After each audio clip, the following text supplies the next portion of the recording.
तो hello friends, स्वागत है आप सभी का आपके ही अपने यूट्यूब चैनल पर।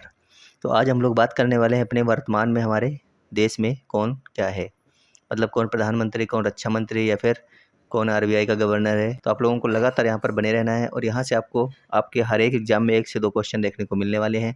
क्लास अच्छी लगी तो लाइक करना और वीडियो को शेयर करना अपने सभी साथी मित्रों के पास में। हम सबसे पहले बात करने वाले हैं संवैधानिक पदाधिकारियों की। तो यहाँ पर अगर बात की जाए संवैधानिक हमारे पदाधिकारी कौन होते हैं, तो सबसे पहले आते हैं आपके प्रधानमंत्री, जो इस समय है नरेंद्र मोदी। ये तो आपको पता ही होगा कि नरेंद्र मोदी हैं, लेकिन अधिकतर पूछा जाता है कि नरेंद्र मोदी जो हैं वो कौन से नंबर के प्रधानमंत्री हैं, तो वह हैं 15वें नंबर के, आपको याद रखना है। राष्ट्रपति की बात की जाए तो वर्तमान में राष्ट्रपति हमारे हैं द्रौपदी मुर्मू जी, और ये कौन से नंबर की हैं, ये हैं 15वें नंबर की। अगर उपराष्ट्रपति की बात की जाए तो ये 14वें नंबर के हैं, जगदीप धनखड़। तो आपको ये 3 चीज़ें पहले से पता थी, लेकिन कई लोगों को ये नहीं पता होगा कि मोदी जी कौन से नंबर के प्राइम मिनिस्टर इस बार बने हैं।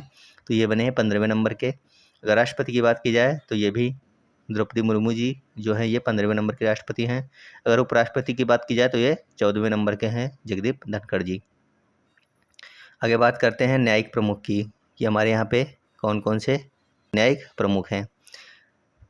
सबसे पहले बात करते हैं मुख्य न्यायाधीश की। तो इनका नाम जो है वो है धनंजय जसवंत चंद्र चूड़। तो आपको याद रखना है इनका नाम क्या है, धनंजय यशवंत चंद्रचूड़, और ये 50वें नंबर के मुख्य न्यायाधीश ऑफ इंडिया हैं। तो आपको ये याद रखना है। यहाँ से क्वेश्चन बहुत बार बनता है कि वर्तमान में कौन न्यायाधीश है, हमारे भारत का मुख्य न्यायाधीश कौन है। आगे बात करते हैं राष्ट्रीय सुरक्षा सलाहकार की, यानी कि नेशनल सिक्योरिटी एडवाइजर की। तो ये हैं अजीत डोभाल। तो आपको ये भी याद रखना है, यहाँ से भी क्वेश्चन कई बार बने हैं आपके एग्जाम में। उसके बाद हम लोग बात करने वाले हैं महान्यायवादी की। अटॉर्नी जनरल ऑफ इंडिया ये हैं आर वेंकट मणि। तो आपको ये याद रखना है कौन है, आर वेंकट मणि। उसके बाद हैं नियंत्रक एवं महालेखा परीक्षक। यहाँ से भी बहुत सारे क्वेश्चन बनते हैं। तो इनकी अगर बात की जाए तो ये कौन है, ये हैं आपके गिरीश चंद्र मुर्मू। ये क्वेश्चन बहुत बार अब तक बन चुका है और दोनों में काफ़ी यहाँ पर मतभेद रहता है। छात्र लोग भूल जाते हैं कि महालेखा नियंत्रक कौन और महालेखा परीक्षक कौन है। तो यहाँ पे बहुत कन्फ्यूजन रहती है। तो आपको याद रखना है महालेखा परीक्षक पूछा जाए तो गिरीश चंद्र मुर्मू है, और महालेखा नियंत्रक पूछा जाए तो एस दुबे हैं। तो ये चीज़ बहुत ही इंपॉर्टेंट है। इन दोनों में क्वेश्चन बहुत सारे गलत होते हैं और बहुत लोगों के गलत हुए हैं। चलिए आगे बात कर लेते हैं हम लोग हैं अपने मुख्य निर्वाचन आयुक्त की। निर्वाचन आयोग की अब हम लोग बात करेंगे, जिसमें आते हैं आपके मुख्य निर्वाचन आयुक्त जो हैं वो इस समय आपके राजीव कुमार हैं। कौन है, राजीव कुमार हैं, चीफ इलेक्शन कमिश्नर। उसके बाद में करते हैं हम लोग बात है निर्वाचन आयुक्त ज्ञानेश कुमार है निर्वाचन आयुक्त, और कौन है, सुखबीर सिंह संधू हैं। मुख्य अगर बात की जाए मुख्य निर्वाचन आयुक्त की तो है राजीव कुमार, और निर्वाचन आयुक्त हैं ज्ञानेश कुमार और सुखबीर सिंह संधू। आगे देखिए, आगे हम बात करेंगे सशस्त्र सेनाओं के प्रमुख की। तो सबसे पहले बात करते हैं सीडीएस की, जो कि तीनों ही सेनाओं के प्रमुख होते हैं, चाहे नौसेना हो, वायुसेना है और थल सेना हो। आपके जो चीफ ऑफ डिफेंस स्टाफ इस समय है वो हैं general Anil Chauhan. Lieutenant general Anil Chauhan को सीडीएस इस समय बनाया गया है।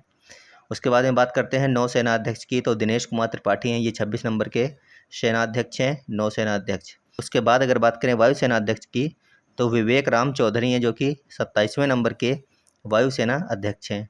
अगर हम बात करें थल सेना अध्यक्ष की तो उपेंद्र द्विवेदी हैं हमारे थल सेना अध्यक्ष, जो कि 30वें नंबर के थल सेना अध्यक्ष बनाए गए हैं। तो काफ़ी इंपॉर्टेंट है कि कौन सा अध्यक्ष कौन से नंबर का बनाया गया है, तो ये आपको याद रखना है। और ऊपर एक ये चीफ ऑफ डिफेंस स्टाफ, तो ये अनिल चौहान, ये भी काफ़ी इंपॉर्टेंट है ये भी। तो आगे हम लोग बात करने वाले हैं अपनी आरबीआई की। स्थापना हुई थी वो हुई थी 1 अप्रैल 1935 में। मुख्यालय इसका है मुंबई, महाराष्ट्र में। इसके जो गवर्नर हैं वर्तमान में वो हैं शक्तिकांत दास, आपको याद रखना है। और जो इसके डिप्टी गवर्नर होते हैं वो 4 हैं।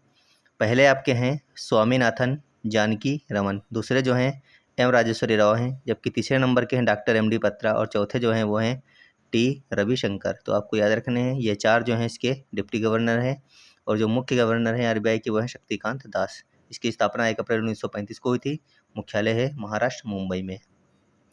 आगे हम बात करते हैं लोकसभा की। तो जो इस समय लोकसभा के आपके अध्यक्ष हैं वे हैं ओम बिरला, लगातार दूसरी बार इस लोकसभा के अध्यक्ष बनाए गए हैं, ये भी क्वेश्चन बन सकता है। उसके बाद बात करते हैं लोकसभा महासचिव के। तो ये हैं उत्पल कुमार सिंह। दोनों ही इम्पोर्टेंट हैं, चाहे महासचिव हो चाहे अध्यक्ष हों। अध्यक्ष की बात करें तो क्वेश्चन बन सकता है कि कौन लगातार 2 बार अध्यक्ष बने हैं वर्तमान में, तो वो ओम बिरला हैं। आगे देखते हैं। आगे है राज्यसभा। राज्यसभा के जो सभापति हैं इस समय वो हैं जगदीप धनखड़, और राज्यसभा के जो उपसभापति वो हैं हरिवंश नारायण सिंह। तो यहाँ से क्वेश्चन आपके एग्जाम में एक बार बन चुका है, याद रखना आप लोग इसको। आगे हम बात करने वाले हैं नीति आयोग की। इसके जो अध्यक्ष होते हैं वो होते हैं प्रधानमंत्री। वर्तमान में जो प्रधानमंत्री वो है नरेंद्र मोदी, इसीलिए इसके वर्तमान में जो अध्यक्ष हैं वो है हमारे प्रधानमंत्री नरेंद्र मोदी। आगे बात करते हैं उपाध्यक्ष की, तो वो हैं सुमन बेरी, और इसके जो CEO हैं वो हैं BVR सुब्रमण्यम। तो आपको याद रखना है इन तीनों को ही। आगे देखते हैं। आगे है वर्तमान में कौन क्या है 2024 में। नासा, DRDO और इसरो की हम लोग बात करने वाले हैं। अगर हम बात करें नासा की, तो आपको पता होगा कि national aeronautics and space administration इसका फुल फॉर्म होता है। इसकी स्थापना 1958 में हुई थी। मुख्यालय वाशिंगटन DC में है। इसके जो अध्यक्ष हैं वो बिल नेल्सन है इस समय। आपको याद रखना है, ये काफ़ी इंपॉर्टेंट है नासा। उसके बाद हम लोग बात करते हैं DRDO। इसका फुल फॉर्म होता है defence research and development organisation. इसकी स्थापना आपकी हुई थी 1958 में। मुख्यालय है नई दिल्ली में। इसके जो अध्यक्ष हैं वो हैं समीर V कामत। उसके बाद बात करते हैं इसरो की, तो इंडियन स्पेस रिसर्च ऑर्गेनाइजेशन इसका होता है फुल फॉर्म। इसकी स्थापना 1969 में हुई थी। मुख्यालय है बेंगलोर कर्नाटक में, और इसके अध्यक्ष हैं S सोमनाथ। तो काफ़ी इंपॉर्टेंट रहने वाले हैं तीनों ही है, आप लोग इसको एक बार और देख सकते हैं। NASA, national aeronautics and space administration, स्थापना 1958, मुख्यालय वाशिंगटन DC, अध्यक्ष बिल नेल्सन। तो ये तीनों को ही आप लोग देख लेना सही से अपना। आगे देखते हैं। आगे हम बात करते हैं संसदीय प्रमुख की। अगर हम बात करें सभापति राज्यसभा, तो वो हैं जगदीप धनखड़। राज्यसभा के उपसभापति की बात करें तो वह हैं हरिवंश नारायण सिंह। राज्यसभा के महासचिव की अगर बात की जाए तो वह हैं प्रमोद चंद्र मोदी। राज्यसभा के नेता विपक्ष की बात की जाए तो वह हैं मल्लिकार्जुन खड़गे। अगर हम बात करें राज्यसभा के नेता सत्ता पक्ष की, तो वह हैं JP नड्डा। उसके बाद में आपका है 16वीं लोकसभा की जो अध्यक्ष हैं वो हैं ओम बिरला। लोकसभा के महासचिव जो हैं उत्पल कुमार सिंह हैं, और लोकसभा के जो नेता विपक्ष हैं वो हैं राहुल गांधी। आपको ये याद रखना है, काफ़ी इंपॉर्टेंट यहाँ से क्वेश्चन बनते हैं। आगे बात करते हैं प्रमुख आयोगों के अध्यक्ष की। जो आपके प्रमुख आयोग हैं इंडिया में, सबसे पहले बात करते हैं राष्ट्रीय महिला आयोग के अध्यक्ष कौन है, तो वह हैं रेखा शर्मा। उसके बाद में हम बात करेंगे राष्ट्रीय पिछड़ा वर्ग आयोग के अध्यक्ष वो हैं हंसराज गंगाराम अहीर।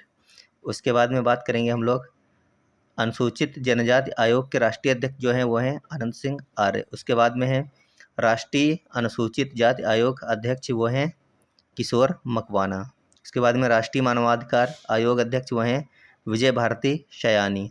उसके बाद में राष्ट्रीय बाल अधिकार संरक्षण आयोग के अध्यक्ष जो हैं प्रियांक कानूनगो हैं। और लास्ट में आपका है राष्ट्रीय अल्पसंख्यक आयोग अध्यक्ष वो हैं सरदार इकबाल सिंह लालपुरा। उसके बाद में हम लोग बात करेंगे अर्धसैनिक बलों के प्रमुख की। देखिए आप लोग यहाँ पर अर्धसैनिक के जो आपके बल हैं उनके जो प्रमुख हैं उनकी हम लोग बात करेंगे। सबसे पहले बात करेंगे SSB की। महानिदेशक सशस्त्र सीमा बल वो हैं दलजीत सिंह चौधरी। सीमा सुरक्षा बल के जो महानिदेशक हैं यानी कि BSF के वो हैं दलजीत सिंह चौधरी। उसके बाद में है CRPF यानी केंद्रीय रिजर्व पुलिस फोर्स के महानिदेशक जो हैं वो हैं अनीश दयाल सिंह। उसके बाद में जो CSF के हैं आपके महानिदेशक वो हैं अनीश दयाल सिंह, यानी इनको 2 सेनाओं का कार्यभार इस समय दिया गया है, एडिशनल चार्ज इनको मिला है।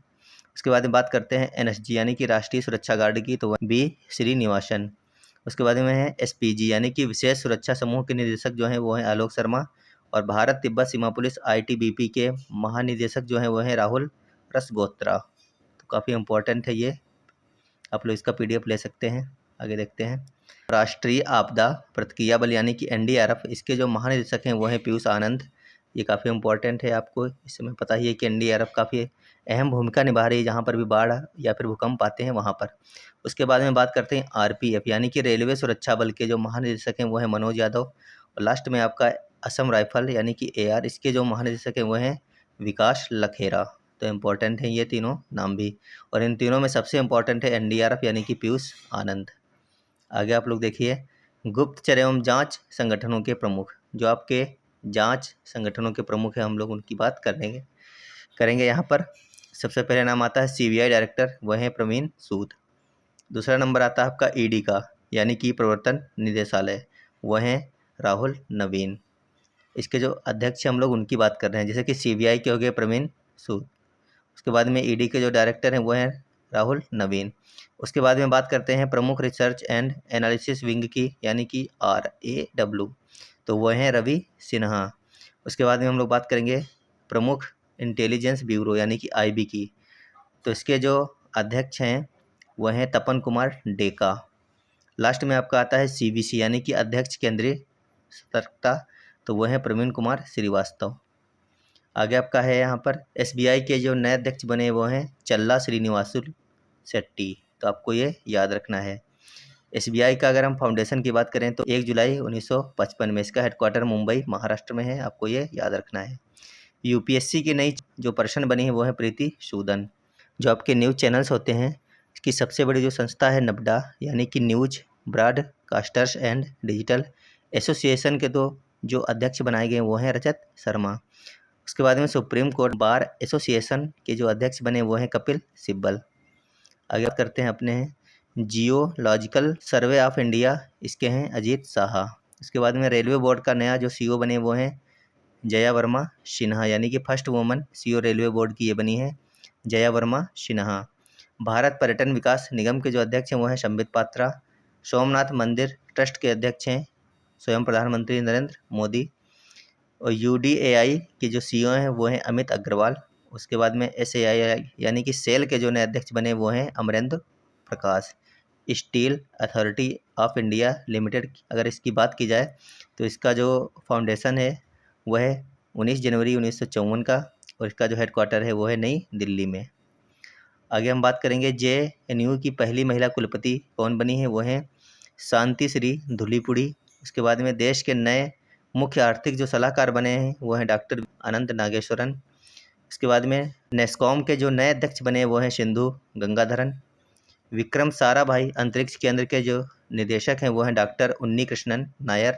21 नवंबर 1963 में इसका हेडक्वार्टर जो है वो है तिरुवनंतपुरम केरला में। सेबी की पहली महिला अध्यक्ष जो बनी है वो है माधुरी बुच। आपको याद रखना, ये आपके एग्जाम में बन सकता है क्वेश्चन कि सेबी की पहली महिला अध्यक्ष कौन बनी है, यह है माधुरी बुच। अगर सेबी की बात की जाए, securities and exchange board of India, ये इसका फुल फॉर्म है। इसका जो फॉर्म हुआ था 1988 में हुआ था, और इसका जो हेडक्वार्टर है वो आपका है मुंबई महाराष्ट्र में। चलिए आगे देखते हैं। आगे आपका है Bombay stock exchange, new chairperson वो हैं प्रमोद अग्रवाल। फाउंडेड हुआ था, इसकी स्थापना हुई थी 9 जुलाई 1875 में, और इसका हेडक्वार्टर है मुंबई में। उसके बाद में आपका आता है NSE एक होता है BSE और एक होता है NSE। तो इसका जो नेशनल स्टॉक एक्सचेंज के जो MD CEO हैं वो हैं आशीष कुमार चौहान, और इसकी जो स्थापना हुई थी 1992 में हुई थी। इसका जो हेडक्वार्टर है वो है मुंबई में। उसके बाद में आपका आता है central board of direct taxes के जो अध्यक्ष हैं वो हैं रवि अग्रवाल। उसके बाद में central board of indirect taxes के जो अध्यक्ष हैं वो हैं Sanjay Kumar Agarwal. Board of control for cricket in India यानी कि BCCI के जो अध्यक्ष हैं वो हैं रोजर बिन्नी। आगे देखते हैं। आगे हाल ही में राष्ट्रीय महिला हॉकी कोच नियुक्त किया गया है हरेंद्र सिंह को। विप्रो के नए CEO नियुक्त किया गया है श्रीनिवास पलिया को। विप्रो के जो फाउंडर हैं वो हैं MH हसम प्रेम जी। विप्रो के जो हेडक्वार्टर है वो है बेंगलुरु में, और इसकी स्थापना हुई थी 29 दिसंबर 1945 को। तो ये है विप्रो का पूरा। इसके जो वर्तमान में CEO हैं वो हैं श्रीनिवास पल्लिया, और इसके जो फाउंडर हैं वो कौन है, MH हसम प्रेम जी। भारत की पैरा ओलंपिक समिति के नए अध्यक्ष बनाया गया था देवेंद्र झांझरिया को। लगातार तीसरी बार बने ACC एशियन क्रिकेट काउंसिल के अध्यक्ष वो हैं जैसा। उसके बाद में हम लोग बात करते हैं TRA यानी कि ट्राई की अध्यक्ष नियुक्त किए वो हैं अनिल कुमार लाहौटी। उसके बाद में बात करते हैं TCS MD एंड CEO वो हैं कीर्तिवासन। कौन है, के कीर्तिवासन को TCS का नया MD एंड CEO बनाया गया है। क्वेश्चन इंपॉर्टेंट है और एग्जाम में यहाँ से क्वेश्चन बन सकता है आपका है। उसके बाद अगला नंबर है एयर इंडिया एंड के जो MD एंड CEO हैं वो हैं कैंपबेल विल्सन। कौन है, कैंपबेल विल्सन को बनाया गया है एयर इंडिया का MD एंड CEO। फिक्की के अध्यक्ष हैं अनीश शाह, जबकि फिक्की के महासचिव हैं शैलेंद्र पाठक। अगर हम बात करें federation of India chambers of commerce and industry की, तो इसका जो फाउंडेशन हुआ था यानी कि इसकी स्थापना 1927 में, इसका जो हेडक्वार्टर है वो है नई दिल्ली में। NHAI की अध्यक्ष जो है वो है संतोष कुमार यादव। इसके जो अध्यक्ष हैं NHAI के वो हैं संतोष कुमार यादव। और प्रेस ट्रस्ट ऑफ इंडिया के अध्यक्ष हैं KN शांत कुमार। आगे बात करते हैं कैबिनेट की। जो मोदी जी का कैबिनेट है, मंत्रिमंडल है, इसकी बात करते हैं। यहाँ से भी क्वेश्चन आपके एग्जाम में बनते हैं और आगे भी बनेंगे। हर एग्जाम में आपको यहाँ से 1-2 क्वेश्चन देखने को मिलने वाले हैं। ये जो आज की क्लास है, तो फटाफट हम लोग देख लेते हैं एक बार मंत्रिमंडल। बात की जाए सबसे पहले मोदी जी की, तो ये है हमारे देश के प्राइम मिनिस्टर। उसके बाद में बात करते हैं इनके पास मंत्रालय कौन कौन सा है। इनके जो 5 मंत्रालय वो है कार्मिक, लोक शिकायत और पेंशन मंत्रालय, परमाणु ऊर्जा विभाग इनके पास में है, अंतरिक्ष विभाग इनके पास में है। सभी महत्वपूर्ण नीतिगत मुद्दे इन्हीं के पास में आते हैं। आगे देखिए, आगे जो हमारे विदेश मंत्री हैं वो हैं S जयशंकर। शिक्षा मंत्री हमारे जो हैं वो हैं धर्मेंद्र प्रधान। और आपके जनजातीय मामलों के जो मंत्री हैं वो हैं जुगल ओराम। उसके बाद में आपके जो रक्षा मंत्री हैं वर्तमान वो है राजनाथ सिंह। गृह मंत्री और सहकारिता मंत्रालय है अमित शाह जी के पास में। सड़क परिवहन और राज्य मंत्री आपके हैं नितिन गडकरी। और संचार मंत्री की बात की जाए तो ज्योतिरादित्य सिंधिया हैं इस समय। जल शक्ति मंत्री की बात की जाए तो CR पाटिल हैं। जबकि नागरिक उड्डयन मंत्री की बात की जाए तो किंजरापू राम मोहन नायडू हैं। आगे बात करते हैं इस्पात और कृषि एवं किसान कल्याण मंत्री। इस्पात मंत्री की अगर बात की जाए तो हैं HD कुमारस्वामी। कृषि एवं किसान कल्याण मंत्री और ग्रामीण विकास मंत्री की बात की जाए तो शिवराज सिंह चौहान हैं। और आवास एवं शहरी कार्य मंत्रालय है मनोहर लाल खट्टर। आगे देखते हैं पेट्रोलियम और प्राकृतिक गैस मंत्रालय जो आपके पास है वह है हरदीप सिंह पुरी। श्रम एवं रोजगार मंत्री और युवा मामले के जो मंत्री हैं और खेल मंत्री आपके वो हैं डॉक्टर मनसुख मंडाविया। उसके बाद खाद्य प्रसंस्करण उद्योग मंत्री वो हैं चिराग पासवान। रेल मंत्री की बात की जाए सूचना एवं प्रसारण मंत्री, इलेक्ट्रॉनिक्स एवं सूचना प्रौद्योगिकी मंत्री तो ये हैं अश्विनी वैष्णव। आगे महिला और बाल विकास मंत्री की बात की जाए तो अन्नपूर्णा देवी को बनाया गया है। कपड़ा मंत्री गिरिराज सिंह है। जबकि संसदीय कार्य मंत्री और अल्पसंख्यक कार्य मंत्री बनाया गया है किरण रिजिजू को। आगे बात करते हैं स्वास्थ्य और परिवार कल्याण मंत्री के साथ में रसायन और उर्वरक मंत्री बनाया गया है जगत प्रकाश नड्डा यानी कि JP नड्डा को। वाणिज्य और उद्योग मंत्री बनाया गया है पीयूष गोयल को। उसके बाद में उपभोक्ता मामले, खाद्य एवं सार्वजनिक वितरण मंत्री और नवीन एवं नवीनीकरण ऊर्जा मंत्री बनाया गया है प्रहलाद जोशी को। बंदरगाह, जहाज रानी और जलमार्ग मंत्री बनाया गया है सर्बानंद सोनोवाल को बनाया गया है बंदरगाह और जहाज रानी और जलमार्ग मंत्री। तो ये थे पूरे मंत्रालय की लिस्ट जो मेन मंत्री हैं मोदी जी के। इसके साथ साथ में वर्तमान में कौन क्या है उसकी हम लोगों ने बात कर ली है। तो यहाँ से आपको 1 से 2 नंबर मिल ही जाएंगे आपके एग्जाम में। तो अगर आपको वीडियो अच्छी लगी हो तो लाइक करिएगा और चैनल पे आना तो चैनल को सब्सक्राइब जरूर करना। और इस वीडियो को अपने सभी साथी मित्र के पास में ज़रूर शेयर करना क्योंकि काफ़ी इंपॉर्टेंट वीडियो रहने वाली है। और क्वेश्चन ऐसी जगहों से बनते हैं जो काफ़ी आपको आसान लगता है, लेकिन जब पूछा जाता है तो कन्फ्यूजन में हम लोग सही से आंसर नहीं कर पाते हैं। तो चलिए मिलेंगे आपको एक और बेहतरीन क्लास में। जब तक के लिए धन्यवाद, बाय बाय।